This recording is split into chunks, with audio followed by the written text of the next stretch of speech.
নমস্কাৰ শিক্ষাৰ্থীসকল সকলোকে আকৌ এবাৰ নতুন এটা ভিডিঅ'লৈ স্বাগতম জনাইছোঁ। আজি আমি আলোচনা কৰিম হাই ছেকেণ্ডাৰী ছেকেণ্ড ইয়াৰৰ তোমালোকৰ যি 2 নম্বৰ অধ্যায় আছে এডুকেশ্যনৰ অগতানুগতিক শিক্ষা বুলি আমি সেই অগতানুগতিক শিক্ষা নামৰ পাঠটিৰ যিসমূহ প্ৰশ্নাৱলী আছে আমি সেই প্ৰশ্নাৱলীসমূহৰ সকলোবোৰ প্ৰশ্ন উত্তৰ আজি এই ভিডিঅ'টোত আলোচনা কৰিম। গতিকে ভিডিঅ'টো তোমালোকে সকলোৱে শেষলৈকে চাবা আৰু এতিয়া আমি ভিডিঅ'টো আৰম্ভ কৰোঁ ব'লা।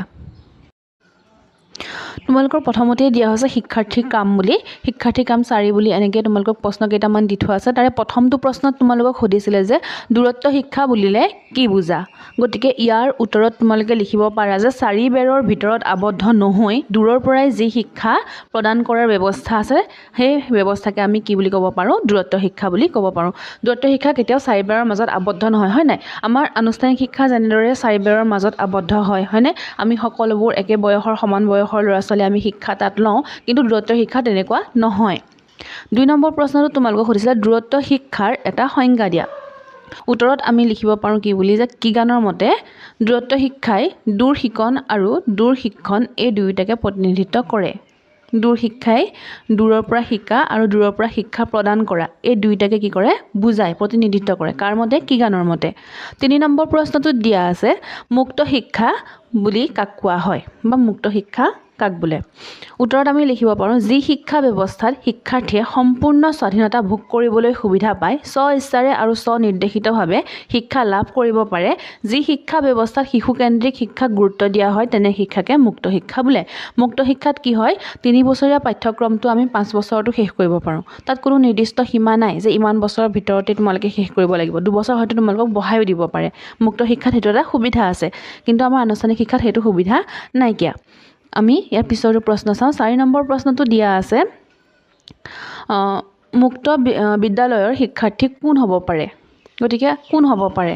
যিসকলে শিক্ষা আধৰুৱা কৰিলে, হয় নাই? তেনেলোকসকলেহে মুক্ত শিক্ষা ল'বলৈ যাব, বা যিসকলে শিক্ষা সম্পূৰ্ণ কৰিলে আৰু শিকিবলৈ মন আছে তেনেধৰণৰ ব্যক্তিসকলেও কি কৰে, মুক্ত শিক্ষা ল'বলৈ যায়। গতিকে আমি উত্তৰত লিখিব পাৰোঁ শিক্ষা আধৰুৱা কৰি কৰ্মত ব্যস্ত হোৱা আৰু নতুন বিষয়ৰ জ্ঞান অৰ্জনত আগ্ৰহী প্ৰতিজন ব্যক্তিয়ে কি কৰিব পাৰে, মুক্ত বিদ্যালয়ৰ শিক্ষাৰ্থী হ'ব পাৰে।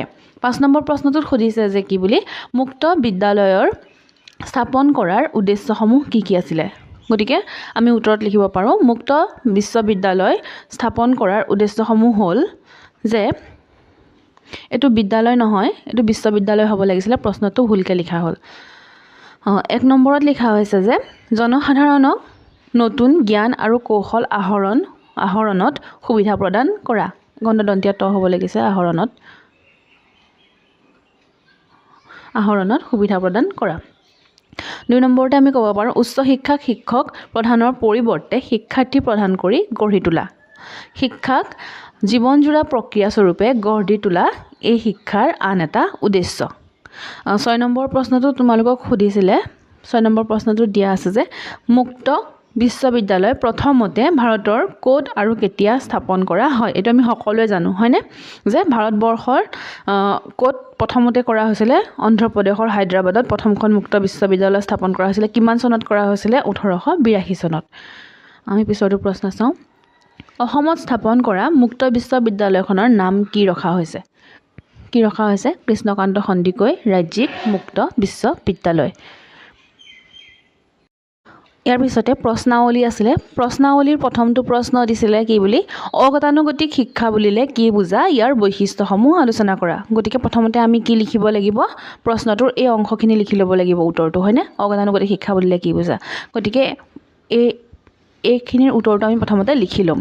শিক্ষা হৈছে মানুহৰ ক্ৰমাগত বিকাশৰ এক জীৱনজোৰা প্ৰক্ৰিয়া।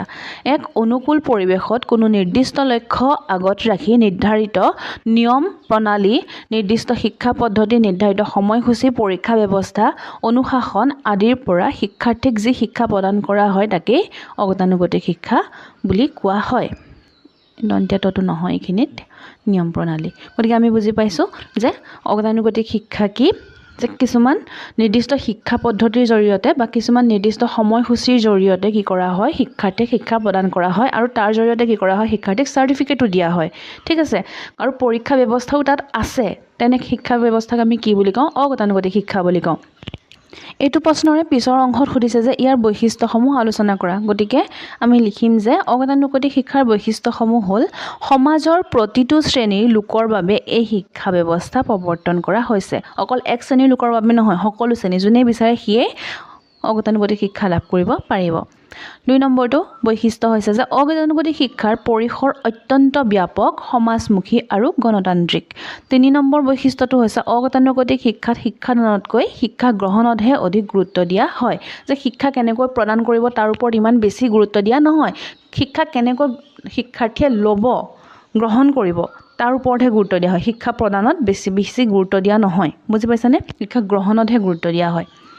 ইয়াৰ পিছৰটো বৈশিষ্ট্য আমি লিখিব পাৰোঁ যে এনে প্ৰকাৰৰ শিক্ষাত বয়সৰ কোনো বাধ্যবাধকতা নাথাকে। এই শিক্ষা মুক্ত যিহেতু সকলোৱে গ্ৰহণ কৰিব পাৰে। 5 নম্বৰ বৈশিষ্ট্যটো হৈছে এই শিক্ষা ব্যৱস্থাত শিক্ষাৰ্থীয়ে ডাকযোগে পঠাই দিয়াৰ ব্যৱস্থা নাথাকে।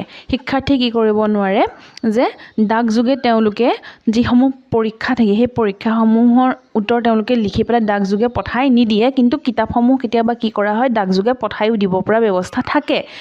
বুজি পাইছেনে? আৰু আমি পিছৰটো প্ৰশ্ন চাওঁ। 2 নম্বৰ প্ৰশ্নটো দিয়া আছে আনুষ্ঠানিক শিক্ষা আৰু অগতানুগতিক শিক্ষাক তুলনা কৰা। প্ৰশ্নটো তোমালোকে ভালকৈ চাবা, তুলনা কৰিব দিছে, পাৰ্থক্য লিখিব কিন্তু দিয়া নাই, তুলনা কৰিব দিছে। গতিকে তুলনা কৰিব দিছে মানে মিলে নেকি কিবা কাৰণত সেইটো দেখাব লাগে। আৰু তোমালোকে যদি তুলনা কৰোঁতে পাৰ্থক্যখিনিও সোমোৱাই দিব বিচৰা তেনেহ'লে সোমোৱাই দিব পাৰা, কিন্তু তাৰ লগত তোমালোকে কি কৰিব লাগিব, পাৰ্থক্যখিনি লিখাৰ উপৰিও আনুষ্ঠানিক শিক্ষা আৰু অগতানুগতিক শিক্ষাৰ মাজত কিবা সম্পৰ্ক আছে নেকি সেইটোও তোমালোকে লিখি দিব লাগিব। গতিকে চোৱা উত্তৰত কি লিখিব পাৰোঁ আমি, আনুষ্ঠানিক শিক্ষা আৰু অগতানুগতিক শিক্ষা দুয়ো প্ৰকাৰৰ শিক্ষাই নিৰ্ধাৰিত নীতি নিয়মৰ মাজেৰে সুপৰিকল্পিতভাৱে পৰিচালিত হয়। আনুষ্ঠানিক শিক্ষাত যিদৰে কিছুমান নীতি নিয়ম আছে, অগতানুগতিক শিক্ষাটোত তেনেদৰে কিছুমান নীতি নিয়ম আছে। আনুষ্ঠানিক শিক্ষা যিদৰে সুপৰিকল্পিত, অগতানুগতিক শিক্ষাও ঠিক তেনেদৰে সুপৰিকল্পিত। এই 2 প্ৰকাৰৰ শিক্ষাৰ দ্বাৰাই আমি ডিগ্ৰী, ডিপ্ল'মা আদি পাব পাৰোঁ। আনুষ্ঠানিক শিক্ষাৰ জৰিয়তে যিদৰে আমি চাৰ্টিফিকেট ল'ব পাৰোঁ, আমাক ডিগ্ৰী দিয়া হয়, ঠিক তেনেদৰে অগতানুগতিক শিক্ষাৰ জৰিয়তেও আমি চাৰ্টিফিকেট লাভ কৰিব পাৰোঁ আৰু অগতানুগতিক শিক্ষাৰ জৰিয়তেও আমাক ডিগ্ৰী, ডিপ্ল'মা আদি দিয়ে। ঠিক আছে। 3 নম্বৰ প্ৰশ্নটোত সুধিছে যে অগতানুগতিক শিক্ষাৰ লক্ষ্যসমূহ কি কি? অগতানুগতিক শিক্ষাৰ লক্ষ্যসমূহৰ প্ৰথমটো লক্ষ্য হৈছে যে স্কুললৈ নোযোৱাকৈ থকা ল'ৰা ছোৱালীক শিক্ষাৰ সুবিধা প্ৰদান কৰি শিক্ষাক সাৰ্বজনীন ৰূপে আগবঢ়োৱা। কিছুমান ল'ৰা ছোৱালী কিছুমান কামৰ বাবে বা কিছুমান বেমাৰ আজাৰৰ বাবে স্কুললৈ নোযোৱাকৈ থাকি যায়, তেওঁলোকে শিক্ষাৰ পৰা বঞ্চিত হৈ যায়, হয়নে? গতিকে তেওঁলোকক কি কৰিব লাগে, কি কৰিব পাৰে যে অগতানুগতিক শিক্ষাই তেওঁলোকক সেই শিক্ষা যে ৰৈ গ'ল সেই শিক্ষা আকৌ নতুনকৈ প্ৰদান কৰি তেওঁলোকক উপযুক্ত শিক্ষাৰে শিক্ষিত কৰি তুলিব পাৰে। 2 নম্বৰটো হৈছে যে 2 নম্বৰ লক্ষ্যটো হৈছে স্থানীয় আৰু প্ৰয়োজনবোধে বাহিৰৰ সম্পদৰাজি ব্যৱহাৰ কৰি বিভিন্ন ভিত্তিত নিয়োজিত ব্যক্তিসকলৰ নিজ নিজ বৃত্তি সম্পৰ্কে জ্ঞান আৰু অভিজ্ঞতাৰ বৃদ্ধি কৰা। আৰু এই শিক্ষাৰ আৰু এটা লক্ষ্য হৈছে যে কি, যিসমূহ আমাৰ সম্পদৰাজি আছে সেই সম্পদৰাজিসমূহ ব্যৱহাৰ কৰি কেনেবাকৈ আমি বৃত্তি কিবা কৰিব পাৰোঁ নেকি, কেনেবাকৈ আমি তাৰ পৰা উপাৰ্জন কৰিব পাৰোঁ নেকি তাৰ বিষয়েও অৱগত কৰোৱা। 3 নম্বৰটো হৈছে যে জাতীয় আদৰ্শসমূহৰ প্ৰতি এক সুস্থ মনোভাৱ গঢ় দিবৰ বাবে বাঞ্ছিত ব্যক্তিসকলক ব্যক্তিগত আৰু সামাজিক অভ্যাস গঠনত সহায় কৰা। 4 নম্বৰটো হৈছে যে কি, দৈনন্দিন জীৱনৰ বিভিন্ন ক্ষেত্ৰত আত্মনিৰ্ভৰশীল এইটো হিৰ নহয় কৰি তুলিবৰ বাবে প্ৰয়োজন হোৱা বিভিন্ন কৌশলসমূহৰ আয়ত্তকৰণত সহায় কৰা। 5 নম্বৰটো লক্ষ্য হৈছে যে কি, জীৱনৰ মানদণ্ড উন্নত কৰা আৰু ৰাষ্ট্ৰৰ বিকাশত উপযুক্ত সহযোগিতা আগবঢ়াব পৰাকৈ উপযুক্ত ব্যক্তি গঢ় দি তোলা। এইকেইটাই হৈছে অগতানুগতিক শিক্ষাৰ লক্ষ্য। তোমালোকে লিখাখিনি বুজি পাইছাই নিশ্চয়। যদি বুজি পোৱা নাই কমেণ্ট বক্সত জনাবা, মই পাৰিলে আকৌ এটা পৃথককৈ ভিডিঅ' লৈ আহিম, তোমালোকে এইখিনি লিখি যাব পাৰিবা, নোট বনাই যাবা। আৰু আমি এতিয়া 4 নম্বৰ প্ৰশ্নটো চাওঁ। 4 নম্বৰ প্ৰশ্নটো হৈছে অগতানুগতিক শিক্ষাৰ শৈক্ষিক গুৰুত্ব আলোচনা কৰা। আমি লিখিব পাৰোঁ কি বুলি, মানুহৰ ক্ৰমবৰ্ধমান শিক্ষাৰ চাহিদা পূৰণৰ বাবে অগতানুগতিক শিক্ষাৰ উদ্ভৱ হৈছিল। আনুষ্ঠানিক শিক্ষাৰ ক্ষেত্ৰত দিয়া অনেক ত্ৰুটি এই শিক্ষা যোগেদি সংশোধিত কৰিব পাৰি। অগতানুগতিক শিক্ষাৰ শৈক্ষিক গুৰুত্বসমূহ হৈছে কি যে অগতানুগতিক শিক্ষাই শিক্ষিত আৰু অশিক্ষিত সকলোকে শৈক্ষিক আৰু অৰ্থনৈতিক প্ৰয়োজন পূৰণ কৰিবৰ বাবে পাৰে। এই শিক্ষাই নিৰক্ষৰতা দূৰ কৰি শিক্ষাৰ সাৰ্বজনীনকৰণত এক উল্লেখযোগ্য ভূমিকা গ্ৰহণ কৰে। প্ৰাপ্তবয়স্ক শিক্ষাৰ ক্ষেত্ৰত এই অগতানুগতিক শিক্ষাই একে গুৰুত্বপূৰ্ণ ভূমিকা গ্ৰহণ কৰা পৰিলক্ষিত হয়। অগতানুগতিক শিক্ষাই বিভিন্ন বৃত্তি নিয়োজিত লোকসকলৰ বৃত্তিমূলক বিকাশৰ ক্ষেত্ৰত উল্লেখনীয় বৰঙণিও আগবঢ়ায়। সমাজৰ নিষ্পেষিত যিসকল লোক আছে সেই লোকসকলক প্ৰয়োজনীয় জ্ঞান আৰু দক্ষতা প্ৰদানত এই শিক্ষাই কি কৰে বিশেষভাৱে সহায় কৰে।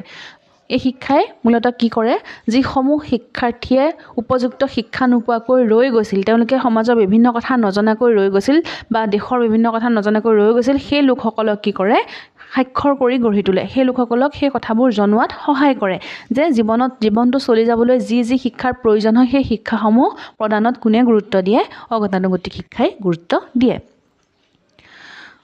আমি 5 নম্বৰ প্ৰশ্নটো চাওঁ। 5 নম্বৰ প্ৰশ্নটো হৈছে দূৰ শিক্ষা কি?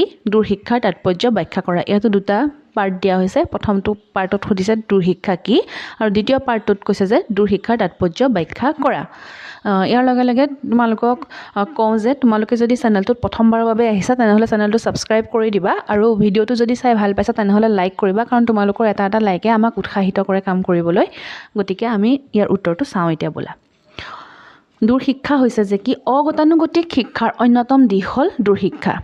দূৰ শিক্ষা ব্যৱস্থা হ'ল এনে এক শিক্ষা ব্যৱস্থা য'ত শিক্ষাৰ্থীয়ে নিজৰ সুবিধা অসুবিধা অনুসৰি কোনো পাঠ্যক্ৰম আৰম্ভ আৰু শেষ কৰিব পাৰে। দূৰত্ব শিক্ষা কাৰ্যকৰী কৰিবলৈ হ'লে আত্ম অধ্যয়নৰ ওপৰত গুৰুত্ব দিব লাগিব, নিজে পঢ়িব লাগিব বেছিকৈ, হয়নে? তাৰ পৰা কি কৰে অলপ কিতাপ দি দিব বা নোটছ অলপ তোমালোকক দি দিব, কিন্তু পঢ়িব কোনে লাগিব? নিজে পঢ়িব লাগিব। সাধাৰণ অৰ্থত পাৰস্পৰিক যোগাযোগ নোহোৱাকৈ শিক্ষা প্ৰদান কৰা ব্যৱস্থাকে দূৰ শিক্ষা বুলি ক'ব পাৰি। পাৰস্পৰিক যোগাযোগ নোহোৱাকৈ, বুজি পাইছানে? শিক্ষক আৰু শিক্ষাৰ্থীৰ মাজত পাৰস্পৰিক কোনো যোগাযোগ নাথাকে এই শিক্ষা ব্যৱস্থাত। এনে ব্যৱস্থাক যোগাযোগ মাধ্যম বা যোগাযোগ দ্বাৰা শিক্ষণ বুলিও ক'ব পাৰি। জনপ্ৰিয়ভাৱে এই ব্যৱস্থাক দূৰৱৰ্তী শিক্ষণ বা দূৰৱৰ্তী শিক্ষা বুলি ক'ব পাৰি। আৰু এই শিক্ষা ব্যৱস্থাৰ তাৎপৰ্যসমূহ হৈছে যে প্ৰথমটো হৈছে কি দূৰৱৰ্তী শিক্ষা মূলতঃ এক আত্মনিৰ্দেশনামূলক পদ্ধতি। শিক্ষাৰ্থীয়ে অন্য দিশতকৈ নিজৰ মূল্যাংকন আৰু অভিপ্ৰায়ৰ ওপৰত নিৰ্ভৰ কৰিবলগীয়া হয়। এনে শিক্ষা ব্যৱস্থাক শ্ৰেণীকোঠাত ব্যৱস্থা নাথাকে, শ্ৰেণীকোঠাৰ কোনো ব্যৱস্থা নাথাকে। আমি যেনেকৈ শ্ৰেণীকোঠাত বহি পেলাই শিক্ষা গ্ৰহণ কৰোঁ তেনেধৰণৰ কোনো ব্যৱস্থা তাত নাথাকে। শিক্ষক আৰু শিক্ষাৰ্থীৰ প্ৰত্যক্ষ যোগাযোগৰ সমূলি ব্যৱস্থা নাথাকে। তেওঁলোকে প্ৰত্যক্ষভাৱে যোগাযোগ নকৰে। শিক্ষকেও শিক্ষাৰ্থীক নেদেখে, শিক্ষাৰ্থীয়েও শিক্ষকক নেদেখে। শিক্ষণীয় সামগ্ৰী আৰু বিষয়বস্তু যিহেতু ডাকযোগে পঠোৱা হয়, সেয়ে এই ব্যৱস্থাক অধিক গতিশীল, নতুনত্ব আৰু বহল দৃষ্টিভংগীৰ হয়। কি কৰে শিক্ষণীয় যোনসমূহ সামগ্ৰী থাকে সেইসমূহ ডাকযোগে পঠাই দিয়া হয় শিক্ষাৰ্থীলৈ। এই ব্যৱস্থাত আনুষ্ঠানিক শিক্ষাতকৈ কম খৰচী আৰু ইয়াৰ মানদণ্ডও উন্নত মানৰ হয়। সমাজৰ সকলো স্তৰৰ লোকে নিজৰ ৰুচি অভিৰুচি দক্ষতা আশা আকাংক্ষাৰ ওপৰত ভিত্তি কৰি জ্ঞান অভিজ্ঞতা অৰ্জন কৰিব পাৰে। তোমালোকে এই প্ৰশ্নটোৰ উত্তৰটো নিশ্চয় বুজি পাইছা। আমি পিছৰটো প্ৰশ্ন চাওঁ। 6 নম্বৰ প্ৰশ্নত সোধা হৈছে যে দূৰ শিক্ষাৰ সংজ্ঞা দিয়া। প্ৰথমতে কৈছে দূৰ শিক্ষাৰ সংজ্ঞা দিয়া, পিছৰটো পাৰ্টত সুধিছে এই শিক্ষা প্ৰদানৰ কেইটামান উপায় লিখা। প্ৰথমতে আমি এইখিনি দূৰ শিক্ষাৰ সংজ্ঞাটো লিখি ল'ম। কিগানৰ মতে দূৰ শিক্ষা হৈছে যিটো শিক্ষণ আৰু শিক্ষণ সাধাৰণতে শিক্ষাৰ এটা পৃথক স্থানৰ পৰা উদ্ভৱ হয়। আৰু আমি ইয়াৰ পিছৰটো পাৰ্ট লিখিম কি বুলি, এই শিক্ষা প্ৰদান কৰা কেইটামান উপায় হ'ল ছপা সামগ্ৰী দিয়ে, হয়নে? কিছুমান তোমালোকক লিখা কিতাপ দিলে, কিছুমান নোটছ দিলে, ছপা সামগ্ৰী হৈ গ'ল। তাৰপিছত শ্ৰৱণ দৰ্শন আহিলা, কিছুমান অডিঅ' ভিজুৱেল এইডছ তোমালোকৰ কাৰণে পঠাই দিলে। তাৰপিছত দূৰ সংযোগ আহিলা, অনলাইন যোগে শিক্ষা। আজিকালি কি কৰে যে ভিডিঅ' বনাই পেলাই ইউটিউবত দি পেলাই তেনেকৈও শিক্ষা প্ৰদান কৰে। আমি 6 নম্বৰটো চালোঁ। 7 নম্বৰ প্ৰশ্নটো চাওঁ। 7 নম্বৰ প্ৰশ্নটো সুধিছে মুক্ত শিক্ষা কি? মুক্ত শিক্ষাৰ লক্ষ্যবোৰৰ বিষয়ে লিখা। মুক্ত শিক্ষা কি? আমি এই পাৰ্টটো প্ৰথমতে লিখিম। যোগাযোগ শিক্ষা ব্যৱস্থাৰ পৰিশোধিত আৰু উন্নতি শিক্ষা ব্যৱস্থাৰে সংগঠিত ব্যৱস্থাক মুক্ত শিক্ষা বোলে।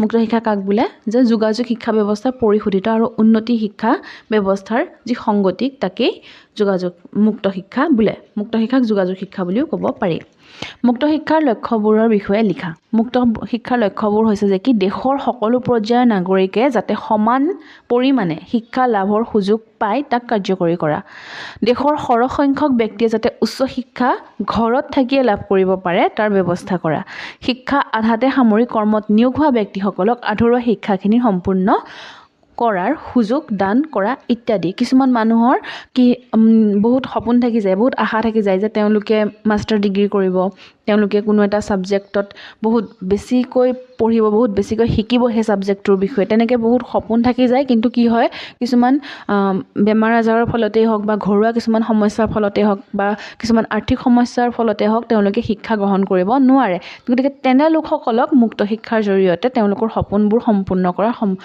সুবিধা সম্পূৰ্ণৰূপে দিয়া হয় ৮ নম্বৰ প্ৰশ্নটোত সুধিছে মুক্ত বিদ্যালয় আৰু মুক্ত বিশ্ববিদ্যালয়ৰ বিষয়ে লিখা তোমালোকে যদি ভিডিঅ'টো চাই ভাল পাইছা তেনেহ'লে ভিডিঅ'টো লগৰ বন্ধু বান্ধৱীৰ সৈতেও শ্বেয়াৰ কৰিবা আৰু এতিয়া আমি উত্তৰটো চাওঁ প্ৰথমটো প্ৰশ্নত কি সুধিছে মুক্ত বিদ্যালয় দ্বিতীয় প্ৰশ্নটোত কৈছে মুক্ত বিশ্ববিদ্যালয় দুইটাৰ বিষয়ে লিখিব দিছে আনুষ্ঠানিক শিক্ষাৰ বাহিৰত স্বাধীনতা আৰু গতিশীলতাৰ নীতিৰ ওপৰত ভিত্তি কৰি যি শিক্ষা অনুষ্ঠানে স্কুলীয়া শিক্ষা প্ৰদান কৰে তাকে মুক্ত বিদ্যালয় বোলে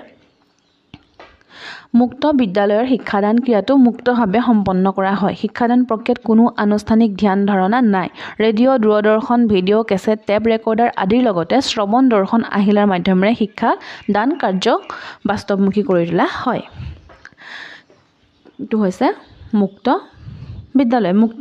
বিদ্যালয়ত কি কৰা হয় যে শিক্ষাৰ্থীক স্বাধীনভাৱে তেওঁলোকৰ যি স্কুলীয়া শিক্ষা থাকে সেই স্কুলীয়া শিক্ষাসমূহ তেওঁলোকক প্ৰদান কৰা হয় টেপ ৰেকৰ্ডাৰৰ যোগেদি হওক বা দূৰদৰ্শনৰ যোগেদি হওক বা ভিডিঅ' ৰেকৰ্ডাৰৰ যোগেদি হওক হয়নে আৰু বিশ্ববিদ্যালয় কি মুক্ত বিশ্ববিদ্যালয় হৈছে যি বিশ্ববিদ্যালয়ত উপযুক্ত সময়ত শিক্ষাৰ্থীসকলে বিভিন্ন সমস্যাৰ বাবে আনুষ্ঠানিকভাৱে উচ্চ শিক্ষা লাভ কৰিব নোৱাৰিলে তেনে শিক্ষাৰ্থীক নিজৰ সুবিধা ইচ্ছা আৰু সামৰ্থ্য অনুসৰি উচ্চ শিক্ষা প্ৰদান কৰাৰ আনুষ্ঠানিক ব্যৱস্থাকে মুক্ত বিশ্ববিদ্যালয় বোলে উচ্চ শিক্ষাৰ কাৰণে যি ব্যৱস্থা তাক মুক্ত বিশ্ববিদ্যালয় বোলে ৯ নম্বৰ প্ৰশ্নটো আৰু আজিৰ শেষৰটো প্ৰশ্ন সুধিছে কি মুক্ত শিক্ষাৰ সবলতা আৰু দুৰ্বলতাসমূহৰ বিষয়ে লিখা মুক্ত শিক্ষাৰ সবলতাসমূহ হৈছে যে কি কৰ্মক্ষেত্ৰত সোমাই থকা ব্যক্তি যি নেকি উপযুক্ত সময়ত শিক্ষা সমাপ্ত কৰিব নোৱাৰি কামত যোগদান কৰিলে তেওঁলোক এই শিক্ষাৰ দ্বাৰা অধিক লাভৱান হয় যাৰ ফলত তেওঁলোকে নিজৰ শৈক্ষিক অৰ্হতা বৃদ্ধি কৰিব পাৰে এই শিক্ষা ব্যৱস্থা কম খৰচী হোৱাৰ বাবে ব্যক্তিসকল ইয়াৰ প্ৰতি আগ্ৰহী হোৱা দেখা যায় এই শিক্ষা ব্যৱস্থাত শিক্ষাৰ্থীৰ ইচ্ছা আগ্ৰহ চাহিদা পূৰণৰ বাবে চেষ্টা কৰা হয় মুক্ত শিক্ষা ব্যৱস্থাত নামভৰ্তিকৰণৰ সময়ত নিৰ্দিষ্ট যোগ্যতাৰ প্ৰয়োজন নহয় যে যিসকল ব্যক্তিয়ে নিজৰ কামৰ বাবে শিক্ষা সম্পূৰ্ণ কৰিব নোৱাৰিলে বা পইচাৰ অভাৱত শিক্ষা সম্পূৰ্ণ কৰিব নোৱাৰিলে খৰচ বহুত বেছি সেইকাৰণে তেওঁলোকে শিক্ষা সম্পূৰ্ণ কৰিব নোৱাৰিলে বা তেওঁলোকৰ আগ্ৰহ আছে শিক্ষা লোৱাৰ বা তেওঁলোকে নামভৰ্তি সময়সীমাৰ বাবে নামভৰ্তি কৰিব নোৱাৰিলে ধৰক কোনো এটা সাবজেক্টত বা কোনো এটা ডিগ্ৰী ল'বৰ কাৰণে আমি 16 বছৰ বয়সত তাত এন্ট্ৰি কৰিব লাগে আমি নোৱাৰিলো 16 বছৰ আমাৰ 20 বছৰ হৈ গ'ল আমাক নিদিব আনুষ্ঠানিক শিক্ষাত কিন্তু আমি সেই মুক্ত শিক্ষাত কি কৰিব পাৰোঁ আমি 20 বছৰ বয়সতো সেই শিক্ষা ল'ব পাৰিম গতিকে এই সমূহ হৈছে ইয়াৰ সুবিধা আৰু ইয়াৰ